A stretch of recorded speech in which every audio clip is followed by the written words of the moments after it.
అప్పుడు నాకు ఒక 20-30 మంది షేర్ చేసిరు, తమ్ముడు ఇంకో ఈయన పలానా వ్యక్తి గురించి మాట్లాడుతున్నాడు, అంబేద్కర్ గురించి మాట్లాడుతున్నాడు. అరే అంబేద్కర్ గురించి మాట్లాడే వాళ్ళ గురించో ప్రచారం అంటే మీరే ప్రచారం చేస్తున్నారు. మీరందరూ వాళ్ళని సబ్స్క్రైబ్ చేసుకొని వీడియోలు చూసి యూట్యూబ్లలో చేసి వానికి లక్షల వ్యూస్ ఇచ్చి దాన్ని మీరే షేర్ చేసి చూడురి చూడురి చూడురి ఎట్లా తిరుగుతున్నారు అని చెప్పేసి మీరు ప్రచారం చేస్తారు. కానీ Kathi Padmanabha sir speech black screen అనే యూట్యూబ్ ఛానల్ ఉంటుంది కత్తి పద్మనాభ సార్ది. 1,00,000 మంది సబ్స్క్రైబర్ లేరు.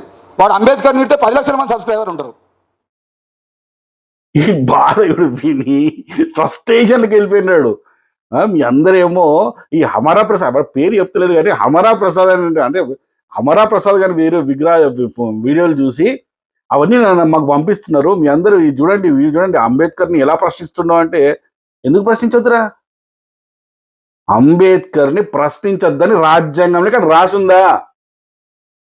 లేకుంటే అంబేద్కర్ తన రైటింగ్ అండ్ స్పీచెస్లో నన్ను ప్రశ్నించొద్దు, నేను ప్రశ్నలకు అతీతుణ్ణి, మీరు ఎవరు నన్ను ప్రశ్నించకూడదు అని చెప్పాడా?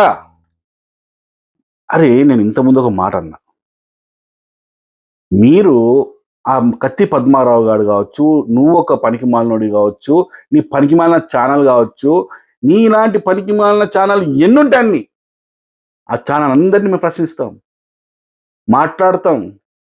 అది కదరా, ఇప్పుడు నా వీడియోస్ ఇంత క్లియర్గా మీకు వస్తున్నాయి, నా నంబర్ కూడా ఉంది కింద. మరి నాకు ఫోన్ చేయొచ్చు కదరా, మరి ఫోన్ చేసి మీ ఛానల్లో కూర్చోబెట్టి నాతో డిబేట్ చేయొచ్చు కదా. నేను మాట్లాడుతున్న మాటలకు ఆధారాలు చూపించి అంతేలే. నేను ఇప్పుడు ఏవైతే నేను అంబేద్కర్ మీద ఆధారాలు చూపించి మాట్లాడుతున్నానో వాటికి సమాధానం చెప్పే దమ్ము ధైర్యం మీకు లేదు. అందుకే నన్ను పిలవాలంటే మీకు కూర్చోబడుతుంది. మీకు లేకుంటే ఎందుకు మీరు పిలువట్లేదు నన్ను? ఇప్పుడు కత్తి పద్మారావు ఆ ఛానల్లో ఎంత సబ్స్క్రైబర్స్ లేరు, కానీ హమారా ప్రసాద్ దానికి ఉన్నారు అంటే ఖచ్చితంగా ఉంటారా? వాడు అబద్ధాన్ని ప్రచారం చేస్తున్నాడు కాబట్టి వాడికి ఉండరు. నేను ఒక అబద్ధం ప్రపంచవ్యాప్తంగా ఈ దేశంలో 75 సంవత్సరాలుగా కోట్లాది హిందువులను, ఈ దేశ ప్రజలను మోసం చేసి అంబేద్కర్ విషయంలో కోట్లాది మంది ప్రజలను మోసం చేసిన మీ మాటలను నేను చరిత్రకెళ్ళి బయటకు తీసి అవి లేవు, మీరు చెబుతున్న చరిత్రలు లేవని రుజువులు చేస్తున్నాను.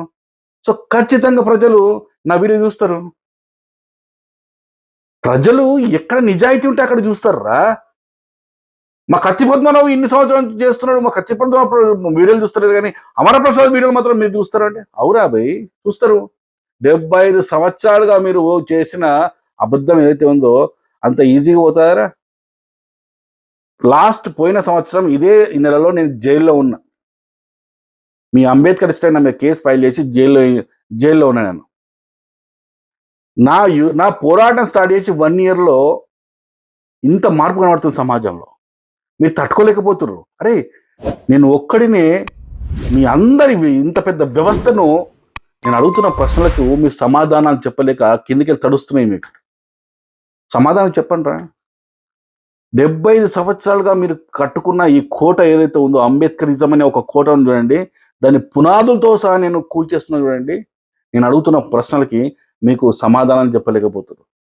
ఈ 75 సంవత్సరాలుగా అంబేద్కర్ బొమ్మ పెట్టుకొని మీరు చేస్తున్న కలెక్షన్లు కావచ్చు, మీరు చేస్తున్న అక్రమాలు కావచ్చు, మీరు చేస్తున్న ఫేక్ అట్రాసిటీ కేసులు కావచ్చు, వీటన్నిటినీ నేను ప్రశ్నిస్తున్నా. అందుకే మీకు వణుకు మొదలైంది. 100% ప్రశ్నిస్తూనే ఉంటా. ఇలాంటి వీడియోలతో ద్వారా మిమ్మల్ని ప్రశ్నిస్తూనే ఉంటా ఖచ్చితంగా.